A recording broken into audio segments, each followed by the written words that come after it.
মাথাটাকে নিচু করে জীবনের সব গুনার ফিরিস্তিগুলো একটা একটা করে স্বীকার করে আল্লাহরে বলেন, আল্লাহ আমি পাপী, আল্লাহ আমার যে বড় পাপী এই দুনিয়াতে কেউ নাই, আকাশের নিচে জমিনের উপরে আমার যে বড় পাপী কেউ নাই। একটা একটা করে আল্লাহ স্বীকার করি আমি পাপী, সব পাপের স্বীকৃতি দিলাম।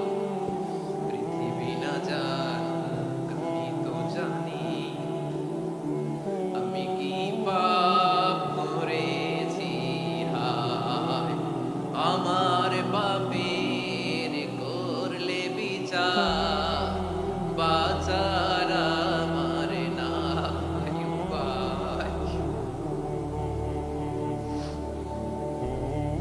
দয়াময় তুমি মাফ করো আমায়, মাফ করো আমায়। আল্লাহ তাআলা যদি দয়া করে আমাদেরকে মাফ না করে, আমাদের বাঁচার কোনো উপায় নাই। আপনি কি ভেবেছেন আপনার নামাজ দিয়ে আপনি জান্নাতে যাবেন? আপনি তাহাজ্জুদ গুজার, সেজদা দিতে দিতে কপালে দাগ ফেলেছেন, এটা আপনারা জান্নাতে নেবে না। আপনি এলাকার সবচেয়ে বড় হাতেমতাই দানশীল, এই দানের ভরসায় বসে আছেন, কশিন কালো ওঠা।